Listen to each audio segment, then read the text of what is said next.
आता बघूयात मुंबई उपनगरातील टॉप 9 बातम्या।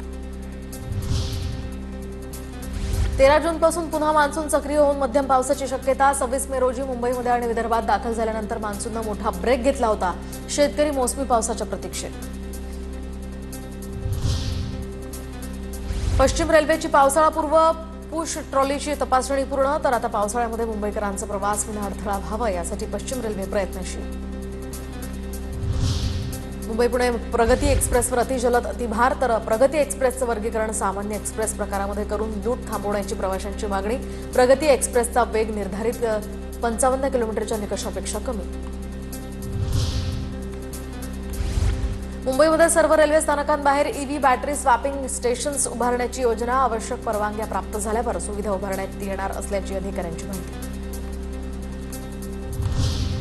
मुंबई विद्यापीठाच्या कलिना संकुलाचा 21 कोटींचा मालमत्ता कर थकीत कर वसूल करण्यासाठी मुंबई महापालिकेकडून प्रयत्न।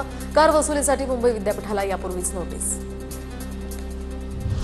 यंदा मुंबईमध्ये शाडूच्याच मूर्ती वापरल्या जाणार। मूर्ती घडवण्यासाठी मुंबई महापालिकेकडून 600 टन मातीचं वाटप। दरम्यान पीओपी बंदीविरोधात आज हायकोर्टात सुनावणी।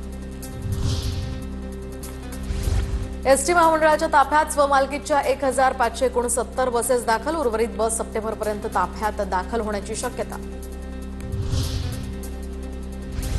पारंपरिक पदवी अभ्यासक्रमांमध्ये 50% कौशल्य आधारित शिक्षण देण्याच्या दृष्टीने पावलं उचलण्यास सुरुवात। यूजीसीकडून लवकरच मार्गदर्शन सूचना।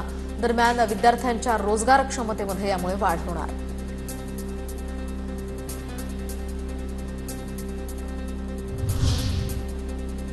मुंबई पालिकेच्या शाळांमध्ये 1 लाख नवीन विद्यार्थी प्रवेशाचं शिक्षण विभागाचे लक्ष।